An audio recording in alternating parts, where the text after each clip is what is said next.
So Gojo has some insane new hacks. One being an ability that's gotten lost in the hype of Gojo versus Sukuna finally taking off after so much buildup, even though it was shown right in front of our faces the whole time. Along with that, Gojo seems to have implied that he's also mastered an ability that's so rare that only a handful of characters in the entire series have managed to use it. All these reveals in a chapter where dialogue took a massive backseat to some insane fighting sequences and explosions. I'm talking some straight up Fast and Furious level over the top action here. I mean, at the top of the chapter, Gojo himself has said that he's gone under some kind of training, and we get to witness the fruits of this training firsthand in this very chapter. And the first visible instance of this is when Gojo seems to have learned magic out of nowhere and seems to now be able to manipulate large objects and fling them in whatever direction he chooses. I'm of course referring to the scene where Gojo lifts a section of bridge that Sukuna is standing on and proceeds to fling it towards a large building. To this point, we really haven't seen Gojo use any type of ability like this, managing to pretty much manipulate things at will and fling them around like he has some kind of telekinetic abilities or something, like he's some kind of Esper. Well, many in the JJK community have speculated as to whether or not this is a brand new ability altogether or a much more specialized version of abilities we've already seen. Now let's consider for a second that this is a brand new ability that Gojo has yet to use or even name to the audience. It would make sense that it would fall under his limitless technique, kind of the general barrier aspect of it, where it seems like Gojo possibly can manipulate the space around him to do things like levitate in the air like he did during the Sister School event in season 1 of the anime, and just generally seem to have the ability to float midair. This could be a much more advanced version of that, where Gojo does a similar thing to other objects. He makes the bridge float much like he can make himself float, and in theory, if he could also make it float, he can also repel it towards the other building like he did. But to be honest, with the current information that we have right now, it doesn't seem very likely that this is the case, and if it is, we definitely need some more elaboration on it to feel pretty confident with that theory. You also have to consider that the invisible barrier created by Limitless can also be expanded, so Gojo's means of teleportation and floating could be a manipulation of this expanded limitless space. So an advanced form of using this barrier expansion might be manipulating the outer walls of this expansion in order to seemingly manipulate objects around it. So in simpler terms, Gojo might be using his limitless barrier expansion to push the bridge up with its outer walls and then push it towards the building, which would be a more complex version of what we originally would think his limitless barrier expansion would be normally, which is expanding from a center point being him in all directions, kind of like a sphere or a half sphere. And if you're not too confused at this point, I'd really appreciate you dropping a like and subscribing if you enjoy JJK content, because I'll provide it for you here each and every week. Now the second option that I said, and the one that I currently subscribe to myself, is that this is a specialization or an extension of abilities that we've already seen Gojo use. More specifically is Hollow Technique Blue and possibly Red. And the way it would make sense that this is blue and possibly red is a little confusing, but I'll try to explain it as best as I can. As we all know, Hollow Technique Blue allows Gojo to create a magnetic force that attracts things together. We see this in the Hidden Inventory arc when he uses it on the,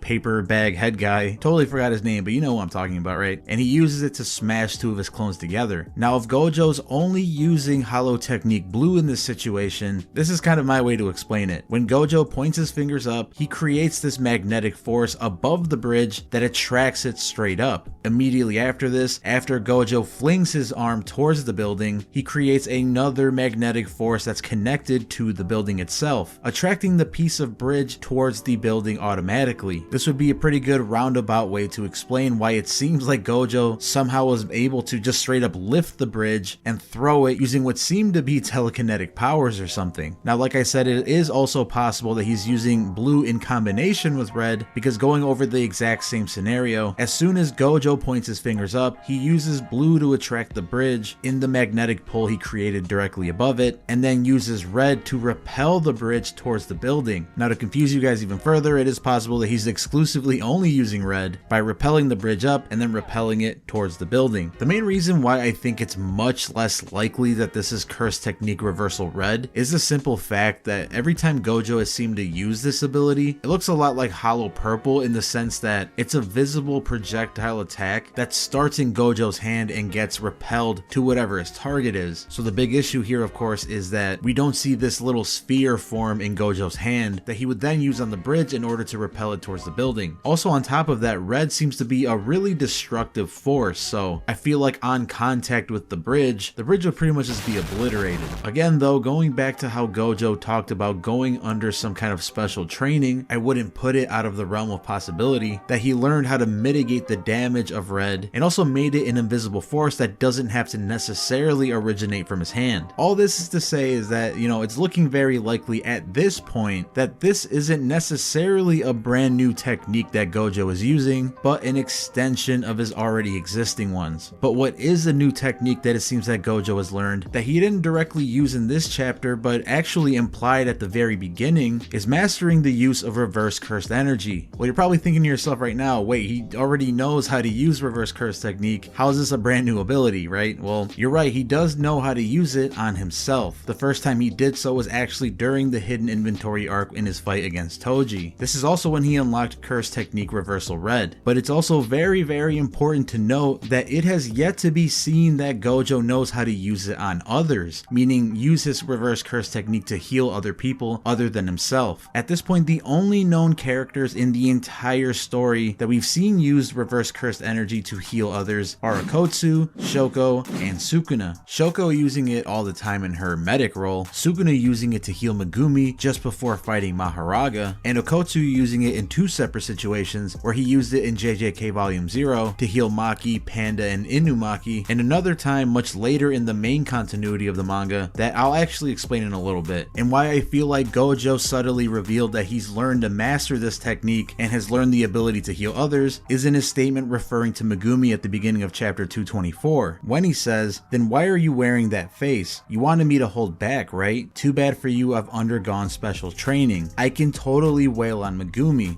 Dying once as Yuji was a mistake. I'll worry about Megumi after I kill you. So really there's two things to unpack in that entire sequence. The first being that Gojo's undergone some kind of special training, which makes him feel a lot more confident in beating Megumi into a pulp without killing him, or at least killing him permanently, because he also mentions that dying once as Yuji was a mistake, referring to when Sukuna tore Yuji's heart out in order to kill him, and then later on healing his body again after they made a binding vow. Well, kind of dissecting what Gojo says here, his plan seems to be straight up killing Sukuna and by extension also killing Megumi, but the moment that Sukuna's soul has expelled from Megumi's body somehow, Gojo would use reverse curse technique to heal Megumi's deadly wounds and bring him back to life. We've actually seen something very similar to this happen already in the chapter where Okotsu straight up kills Yuji just for a moment and then uses reverse curse technique to heal his heart again. Now the only issue with this is that this spells way too much of a clean cut ending than what I'm assuming Gege is planning for. Like, I don't think it's very likely that Gojo's gonna just straight up defeat Sukuna, revive Megumi, and everything's gonna be okay. So it might be possible that Sukuna body hops again, Gojo heals Megumi, and the fight continues in some other way. Not really sure, but that's not the point of this video. The fact of the matter is that Gojo seems to have gone under some kind of special training that's allowed him to further hone his incredibly broken abilities that are going to become crucial in defeating Sukuna, or at the very least saving Megumi. But what do you guys think though? Do you think Gojo's ability to, you know, lift and throw a building is a completely new ability that we haven't used yet and might get explained in the next chapter? Or do you think it's an expansion of his already existing abilities? Let me know. I'm very curious to hear your thoughts. Future me popping in here. Editor to the stars, Seth the Sin, actually pointed out to me that Gojo actually used some kind of telekinetic ability that's very similar to what he does in chapter 224 when he's first showing Yuji the concept of cursed energy. This is of course when he shoots cursed energy at a can and smashes it, and also uses a cursed technique in order to twist it. Now, whether you think that this is using the same ability that Gojo was using in chapter 224 is debatable, but nonetheless they're very similar and they might be related, because we do see that he twists the can very much in the same fashion that he also twists up Juzo's limbs in season 1 of the anime. So who knows, maybe this is an ability that Gege is actually foreshadowed a few times throughout the story and might be gearing up to fully explain in the next chapter. That is it for today's video though guys. Have an absolutely wonderful night and I'll see you guys in the next video.